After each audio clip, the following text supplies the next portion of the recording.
25,000 vote ತಗೊಂಡೆ. ಈ ಜಿಲ್ಲೆಯೊಳಗ highest vote ನಾನೇ ತಗೊಂಡಿದ್ದೆ. ಇಲ್ಲಿ ದೇವರಿಪುರ ಮತಕ್ಷೇತ್ರ JDS ಪ್ರಬಲ ಇಲ್ಲ, ಅನುಕಂಪದ ಮೇಲೆ ಗೆದ್ದಂಥವ್ರು ರಾಜುಗೌಡರು. ಅನುಕಂಪಂತೂ 100%, ಅದಕ್ಕೆ ಎರಡು ಮಾತೇ ಇಲ್ಲ. ರಾಜುಗೌಡರು ಸಮಾಧಾನ ಅನ್ನೋದು, ಈ ಸಮಾಧಾನ ಅನ್ನೋದನ್ನು ಅಧಿಕಾರಿಗಳು ದುರುಪಯೋಗ ಮಾಡ್ಕೋಬೋದು.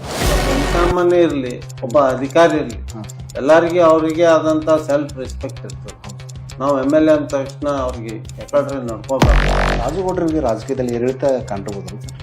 ಅವಾಗ ನನಗೆ ಆಫರ್ ಮಾಡಿದ್ರು, ಹಿಂಗೆ ಮಾಡಿ ಫಂಡ್ ಕೊಡ್ತೀವಿ, B.Pharm ಕೊಡ್ತೀವಿ, ನಮ್ಮ ಜೊತೆ ಬಾ. ಅದರಾಗ ಈ ಚುನಾವಣೆ ಗ್ಯಾರಂಟಿದ ಹಬ್ಬರ, ಅದ್ರಾಗ ಮುಸ್ಲಿಂ ಮತಗಳು ಕಾಂಗ್ರೆಸ್ಗೆ ಸರ್, SC ST ಮುಸ್ಲಿಂ ಮತಗಳು ಕಾಂಗ್ರೆಸ್, ಅವ ಮತಗಳು ರಾಜುಗೌಡರು ಬಂದು. ಇದು ಹೇಗೆ ಸರ್? ಸರ್ ನಮ್ಮ ಲೀಡರ್ಸ್ಗಳಿಗೆ ಹೇಳೀನಿ, ದೇವರಿಪುರಿಗೆ ಒಳಗೆ ಅಹಿಂದ ನಾಯಕ ಯಾರು ಇದ್ರು ಅದು ರಾಜುಗೌಡ. ಮುಸ್ಲಿಮ್ಸು ನಾನು BJPಗಿದ್ದಾಗೂ ನನಗೆ ಓಟ್ ಹಾಕ್ತಿದ್ದೆ.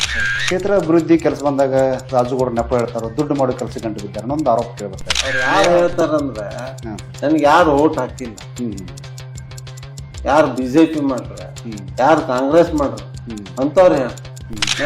ಅಭಿವೃದ್ಧಿ ನೆಪದಲ್ಲಿ ದಲಿತರ ಮನೆಗಳನ್ನು ತೆರವುಗೊಳಿಸಿದರು ರಾಜುಗೌಡರು. ಕುದುರೆ ಸಾಗಾಟ ಏನು ಒಂದು 4 ಮಂದಿ ಇವರು ಸ್ಟ್ರೈಕ್ ಕೂತು ಅಪಪ್ರಚಾರ ಮಾಡಿದ್ರು, ಅವ್ರು ಯಾರು ಇಲ್ಲಿ ಸಂಬಂಧ ಇಲ್ಲ.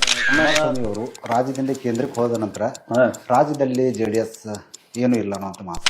ಯೋಜನೆ ಅವನ್ನ ಅನುಷ್ಠಾನ ಮಾಡಲಿಲ್ಲ ಅಂದ್ರೆ ರಾಜಕೀಯ ನಿವೃತ್ತಿ ಘೋಷಣೆ ಮಾಡಿ ಮನೆಗೆ ಹೋಗ್ಬಿಡ್ತೀವಿ ಅನ್ನೋ ಮಾತು. ಒಂದು ಒಕ್ಕಲಿಗರ ಪಕ್ಷ ಈಗ ಹೇಳ್ತಾರೆ, ಸಿದ್ದರಾಮಯ್ಯ ಅವ್ರು ಎಲ್ಲಿದ್ರು, ಬೊಮ್ಮಾಯಿ ಎಲ್ಲಿದ್ರು, ಜಿಗಜಿಣಗಿ ಅವ್ರು ಎಲ್ಲಿದ್ರು, ಶಿವಾನಂದ ಪಾಟೀಲ್ ಎಲ್ಲಿದ್ರು.